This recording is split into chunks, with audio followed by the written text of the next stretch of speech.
bem? Espero que vocês estejam bem, viu? Hoje é mais uma aula remota, gravada, enquanto durar essa pandemia. E a aula de hoje é um conteúdo que está inserido no livro do oitavo ano. Oitavo ano esse que chegamos agora ao processo regencial no Brasil, que na retrospectiva, revisão, como você queira chamar, para que a gente possa entender. A Constituição no Brasil, em 1824, ela dizia que, no caso do trono brasileiro ficar vago, por alguma razão, e principalmente porque o herdeiro não tinha condições de assumir o cargo, era implementado no Brasil o sistema político de regência.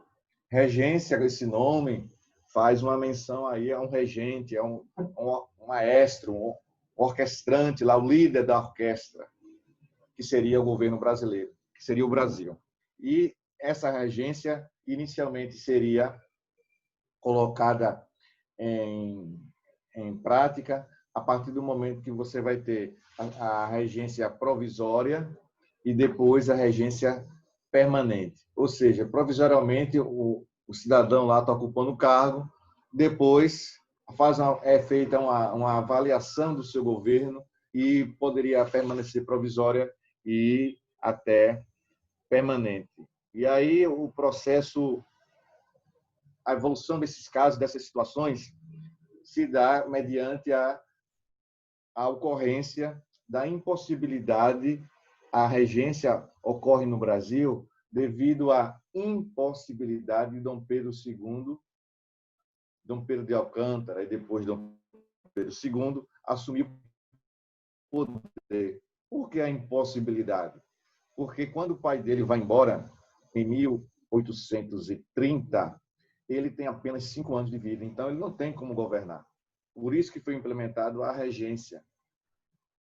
Dom Pedro I, só recapitulando, vai embora, vai para Portugal com a sua segunda esposa e vai buscar a legitimidade de assumir o trono português.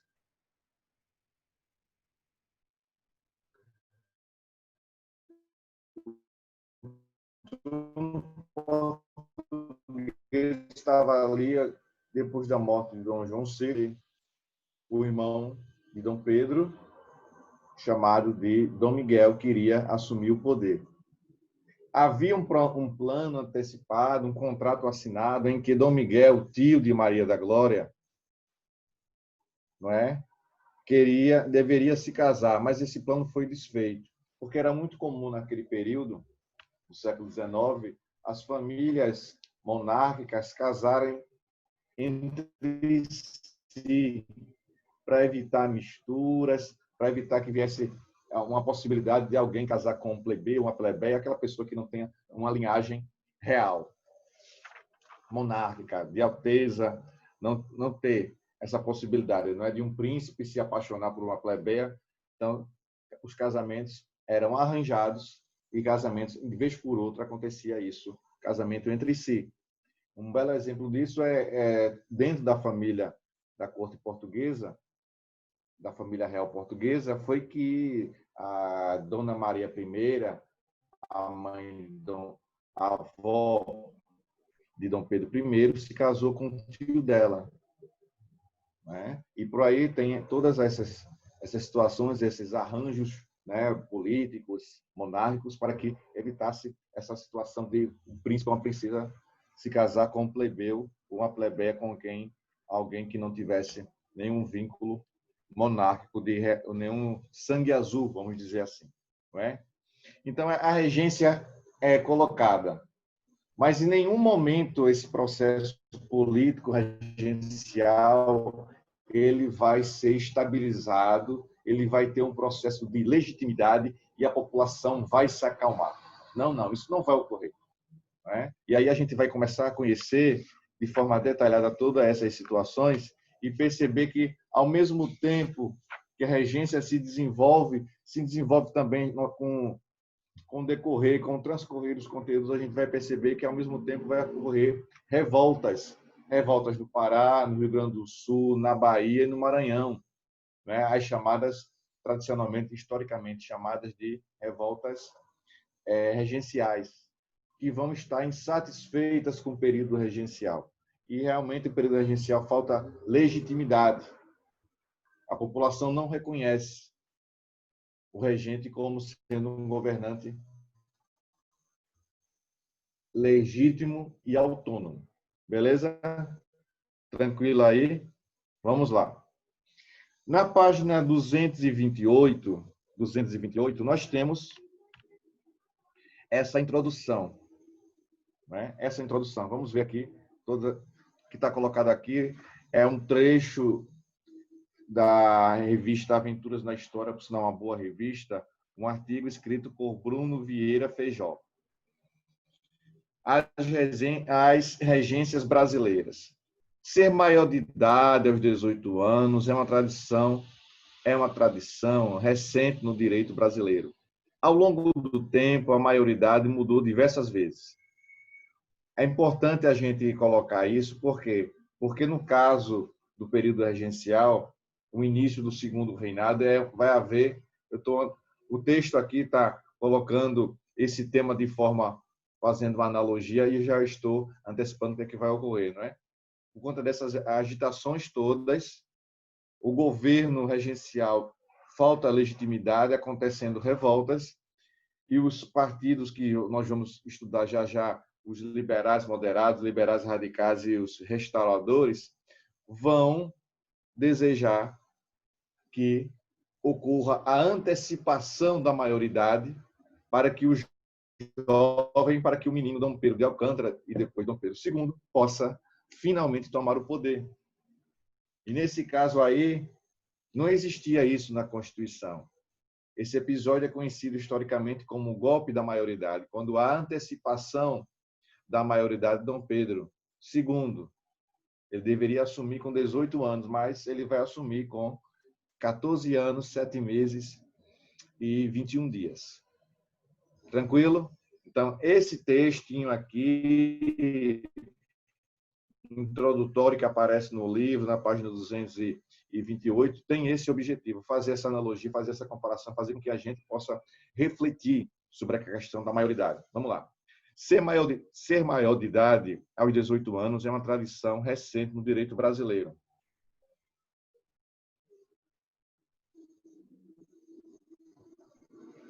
Ao longo do tempo, a maioridade mudou diversas vezes. O primeiro Código Penal de 1830, por exemplo, estabelecia a idade de 14 anos para que alguém fosse julgado. Já o menor de 14 podia ser recolhido à casa de correção, uma espécie de FEBEM. FEBEM é a Fundação Estadual de Bem-Estar do Menor. Até meados da década de 90 existia esse termo. Depois foi mudado, no caso de alguns estados, para a Fundação Casa, a FUNASE, por aí vai. Depois, o Código de 1890 chegou a reduzir a maioridade para 9 anos. O último, elaborado em 1940, em vigor até hoje, passou para 18. Nada se compara, entretanto, à época do Brasil Colônia, quando estavam em vigência as ordenações filipinas. Não é? Em um período que o Brasil foi... Por que surgiu esse nome aí, professor?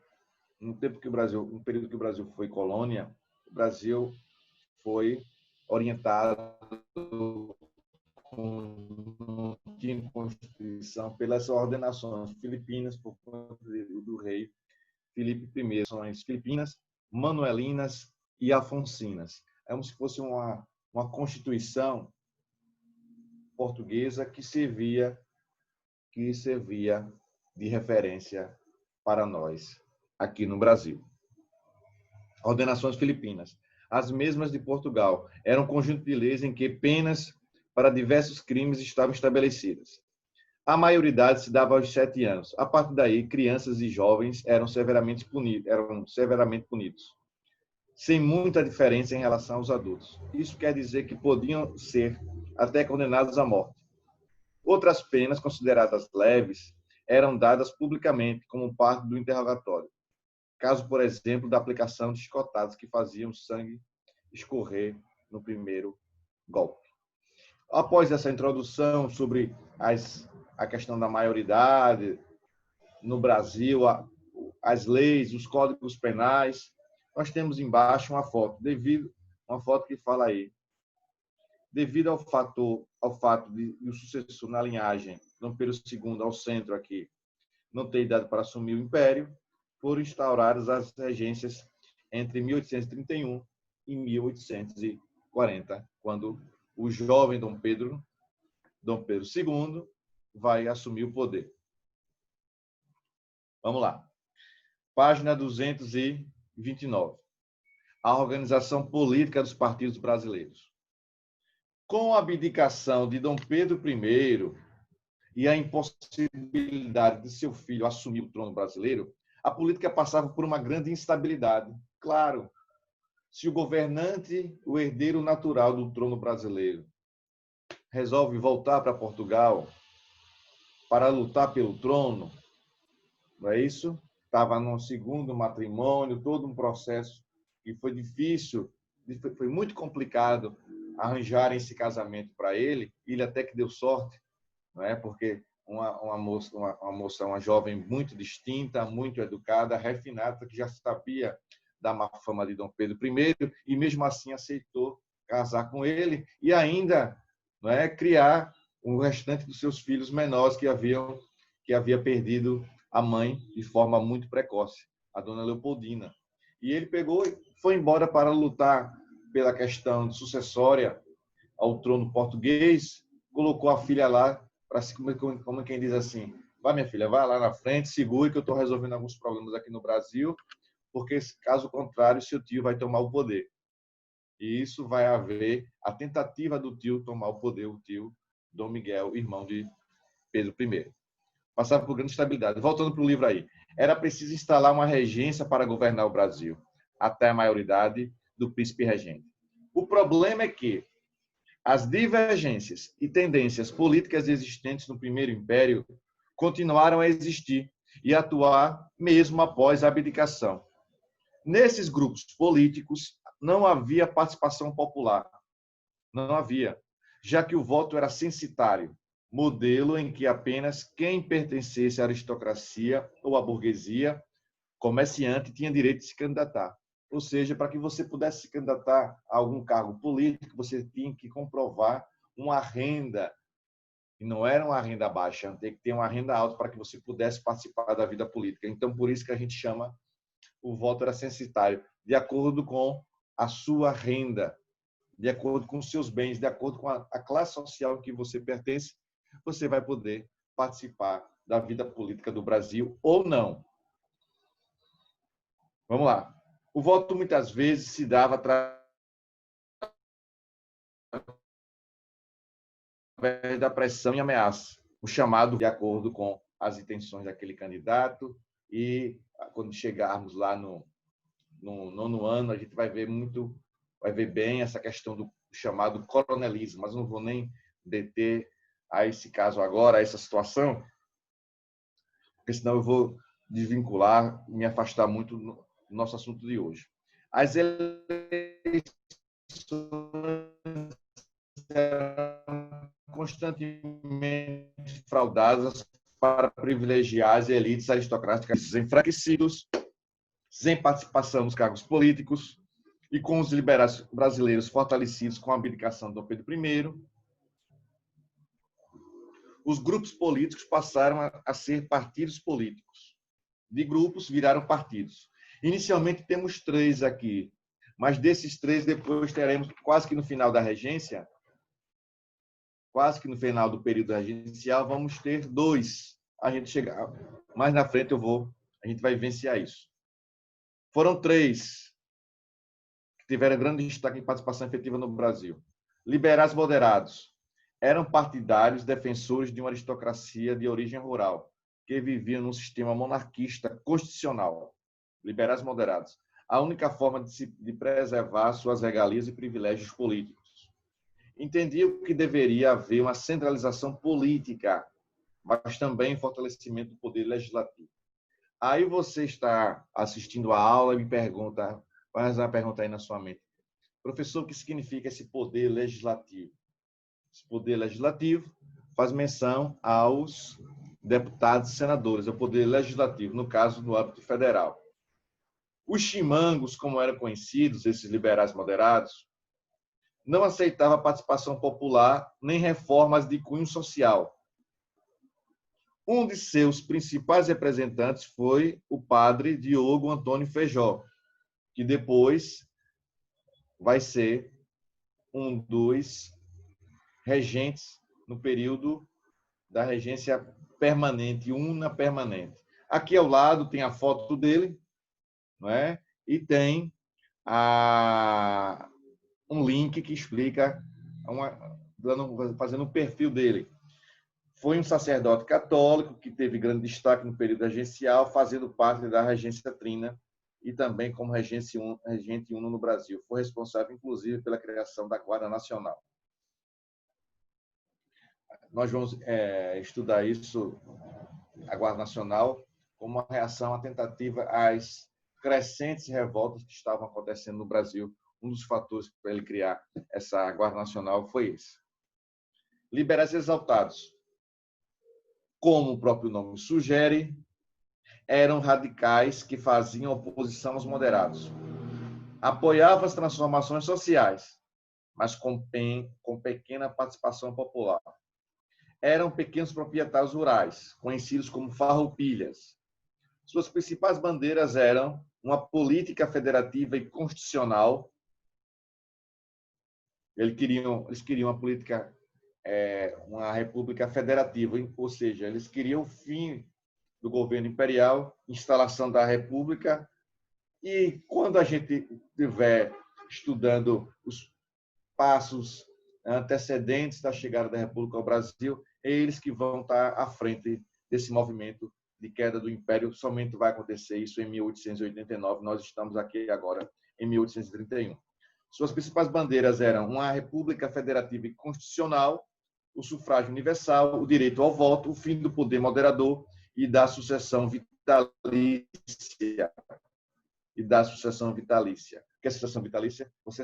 Aquele deputado só vai sair do poder quando ele morrer. Então, eles não queriam mais isso. Eles queriam que é um pensamento republicano, e desejam que um deputado tenha, pelo menos, lá um mandato de 4 a 5 anos. Outro grupo, outra participação política aqui, são os restauradores. Não tiveram grande força política, inclusive perdendo seus objetivos iniciais com a morte de Dom Pedro I. Eram defensores tanto do retorno do imperador quanto da monarquia absoluta e hereditária ao Brasil. Ou seja, eles queriam a volta de Dom Pedro I para o Brasil e não tinham nenhum pensamento republicano. Tinham concepções bastante conservadoras, criticando abertamente a República e as transformações favoráveis aos populares, inclusive direitos políticos para todos os cidadãos. Receberam o apelido de caramurus, em função do jornal que divulgavam suas ideias. Naquela época, praticamente todas as classes sociais tinham um jornal. E era professor. Era a classe média, a classe dos médicos, os advogados, os monarquistas, os republicanos, todos eles tinham um jornal. Não é um jornal, aquele momento ali você tem um jornal de 1 página, 2 páginas no máximo, mas para marcar a presença, para que a sociedade tivesse conhecimento das suas ideologias. Não é? Então, esses grupos tinham um jornal para que pudesse difundir, expandir essas teorias, essas ideologias, que a população pudesse ter acesso. Era através de jornal naquele momento. Você não tem outro meio de comunicação com força para fazer isso. Seus partidários eram portugueses, logicamente isso, formados em sua maioria por comerciantes. Seu principal representante e líder era José Bonifácio de Andrada. Saindo da página 229, chegamos aqui no processo, na situação que relata a regência trina provisória. trina porque tem 3 representantes, viu? O objetivo dessa regência trina é dividir os poderes para não ficar concentrado com uma única pessoa. Deu para entender? Já uma tentativa de distribuir as forças políticas de forma mais equilibrada, que para que um cara não se metesse quem sabe, dar um golpe. Eu sou o presidente, agora sou o único regente. Mas essa coisa, a agência trina não vai dar certo, não é? Não vai dar certo. Tanto é que vamos ter a regência una, não é? E, inclusive, vai haver um ato adicional em 1834, mudando a concepção da regência. Algumas coisas da regência. A concepção por completo, não. Alguns aspectos. Pois bem, a regência trina provisória foi de 7 de abril de 1831 a 7 de julho de 31. Essas questões que o livro está detalhando de datas aqui não tem a importância que teve há muito tempo atrás, assim, há 30 anos atrás, como existia, 30, 35 anos atrás. Essa questão de datas é só para você se situar historicamente. Você não precisa decorar essas datas. Não é isso? Quando Dom Pedro I elaborou a Constituição outorgada de 24, quando eu fiz a introdução, eu falei essa Constituição, não foi? Eu falei dela, mas eu não disse que era outorgada. De fato, ela foi outorgada. O que significa outorgada? Ela foi imposta. Pouco mais de 40 a 50, entre 40 e 50 dias, Dom Pedro se juntou com um grupo de advogados e eles redigiram essa Constituição de 24. É aí, nesse momento, que surge a figura do poder moderador, o quarto poder. O poder que se sobrepõe aos outros poderes, exercido pelo próprio imperador. Poder moderador que é exercido pelo imperador. Então, elaborou essa Constituição de 24, que vai fazer com que aumente seus poderes. Criou um cargo que previa, em caso de o poder executivo estar vago e da impossibilidade do sucessor hereditário assumir, a nomeação de um regente, de uma regência trina. Esta iria administrar até o próximo imperador ser empossado. Com a abdicação de Dom Pedro I, o cargo estava vago, porque seu filho tinha apenas 5 anos de idade. E dessa forma não poderia ser imperador. Nesse mesmo período, os liberais moderados estavam fortalecidos, embora defendessem a República e fossem contrários a qualquer centralização absoluta do poder. Não queriam nenhuma transformação social ou política que beneficiasse o povo. Na prática, defendiam a manutenção de poder nas mãos de uma elite política e econômica. Os políticos que compuseram essa regência trina provisória foram o senador Nicolau de Campos Vergueiro, o também senador Marquês de Caravelas e o brigadeiro Francisco de Lima e Silva.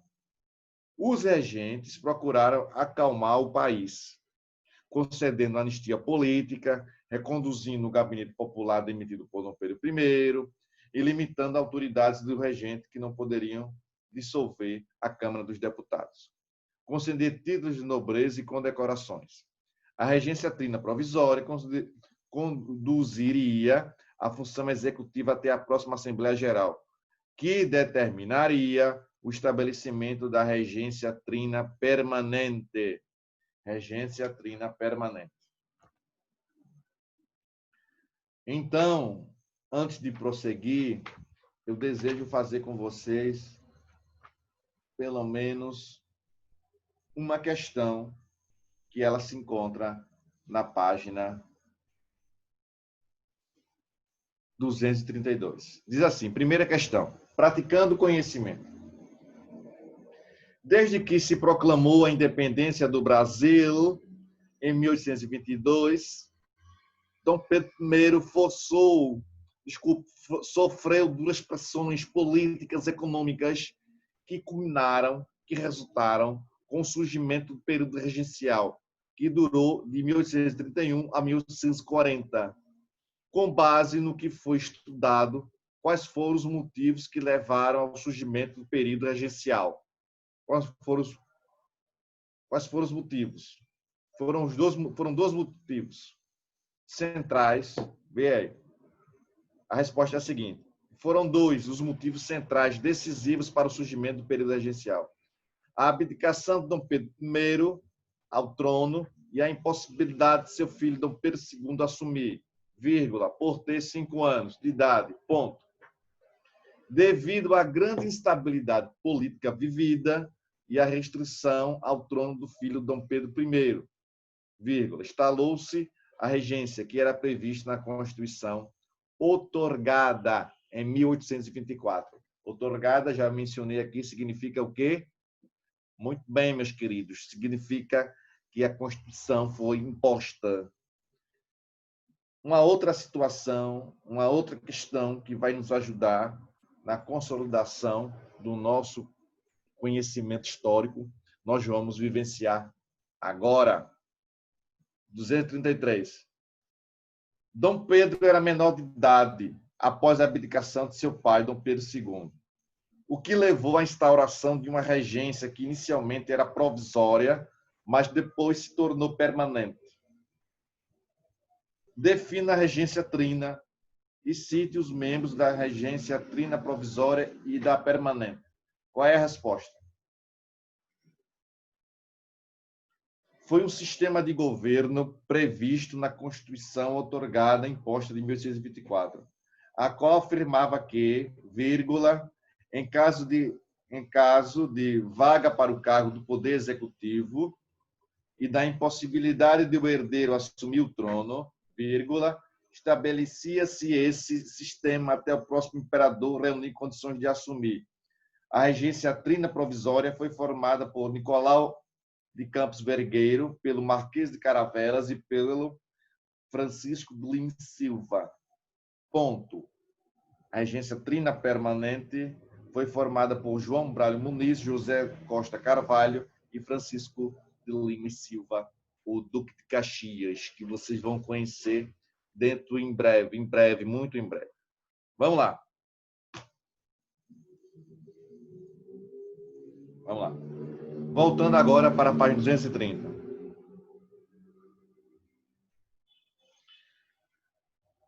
A regência trina permanente. Entre 1831 e 35. Vamos perceber daqui, acredito que na próxima aula, a chegada de movimentos revolucionários, principalmente com o fim dessa regência trina permanente. Vai acontecer revoltas como Cabanagem, Guerra dos Farrapos, ou Farroupilha, Revolta do Malês, Sabinada e Balaiada. Bem verdade que o movimento do Malês tem a questão étnica, falando forte, questão racial, muito presente, além da religiosa. Pois bem, regência trina permanente, porque esses movimentos vão ocorrer por conta da insatisfação, da falta de legitimidade da regência. Trina permanente. Em 17 de julho de 1831, a Assembleia Geral elegeu a regência trina permanente, constituída dos deputados João Braulio Muniz, José da Costa e, novamente, o brigadeiro Francisco de Lima e Silva. O padre Diogo Antônio Feijó assumiu com carta branca a pasta da Justiça, cabendo a ele a criação da Guarda Nacional em agosto de 1831 e o decreto que proibia a entrada de escravos negros no Brasil. Mas essa medida, não foi cumprida. Mais uma medida, mais uma lei que a gente chamava-se lei para inglês ver, que na verdade significa que não vai dar em nada, não vai acontecer nada, não é? O inglês chega aqui e não entende nada daquela lei. Aquela lei está escrita, teoricamente está muito bonita, mas a prática ela não é levada a sério na prática, não acontece na prática. Não há entrada, não proibia a entrada de negros só na teoria, na prática a entrada de negros continuava a acontecer, a surgir. Mas essa medida abolicionista não foi cumprida. A criação da Guarda Nacional teve propósitos específicos. Um deles era enfraquecer o Exército Brasileiro, que na maioria das vezes estava envolvido nos processos revolucionários. Formada por oficiais sob a liderança do Major Luiz Alves de Lima e Silva, futuro de Caxias, A Guarda Civil serviu de proteção à agência Trina, como forma de repressão a qualquer movimentação e luta contrária ao regime político. Não é? Serviu ainda como instrumento para manter a escravidão no Brasil. Esse período foi de grande agitação e o padre Feijó, que era o ministro da Justiça, criou o Guarda Nacional, tomou rígidas medidas para manter a ordem, inclusive solicitando a cassação de tutoria de José Bonifácio, que liderava um agrupamento político chamado O Restaurador, e agitava o Rio de Janeiro pregando a volta de Dom Pedro I ao poder. Como os senadores se negaram a aprovar essa ideia, aprovar a medida de Feijó, este renunciou à sua pasta. Ele se viu tão desprestigiado, ele percebeu que ir de encontro, não é, entrar em choque político com José Bonifácio, não ia dar em nada, era melhor ele renunciar, como ele fez. Fortalecido com a queda do ministro, José Bonifácio continuou a defender suas ideias na capital, sendo por fim caçado e exilado para a ilha de Paquetá por decreto dos regentes. As instabilidades políticas e sociais vividas pela regência Trina desestabilizaram o governo. Várias revoltas e levantes aconteceram, o que para Diogo Feijó ameaçava os interesses da elite aristocrática, que poderia fortalecer os restauradores, que queriam o quê, pessoal? Muito bem, eles queriam o retorno de Dom Pedro I ao poder. A solução seria criar o chamado ato adicional para fazer a alteração necessária que garantisse os interesses dessa aristocracia, estabelecer um governo centralizado, uma regência una. Então, com esse ato adicional, não teríamos mais a regência Trina, e agora passaríamos a ter a regência una. Dentre as principais modificações do ato adicional 34, destacamos a criação das assembleias legislativas nas províncias, como acontece até o dia de hoje, mudança de regência Trina para a una, com o regente eleito por voto popular para mandato de 4 anos, extinção do Conselho de Estado e criação do município neutro, para servir de capital do Império. Manutenção da vitaliciedade do Senado. Essas decisões foram bem recebidas, pois acalmaram todos os segmentos na sociedade, inclusive a elite agrária, que em sua maioria compunha o Senado brasileiro. A eleição para o regente no Brasil foi um fato novo, pois nunca se havia escolhido um governante pelo voto direto, com tempo de mandato delimitado. E aí, o padre Feijó foi eleito em 1835, regente uno do Brasil. Foi eleito o regente uno no Brasil. Nós estamos agora finalizando esse processo, finalizando esse conteúdo, esse trecho do conteúdo. Vamos avançar, vamos continuar na próxima aula, trabalhando em cima da regência una. Regência una, e chegaremos às revoltas regenciais que eu mencionei nessa aula de hoje. Então, pessoal, próxima aula, continuação do conteúdo da regência brasileira e antecedendo ao segundo reinado. Tá certo assim? Estudem, se dediquem. Estou aqui para lhe ajudar. Qualquer coisa, mande situações de dúvidas pelo aplicativo. Tranquilo? Tchau para vocês. Forte abraço e até a próxima. Tchau, pessoal.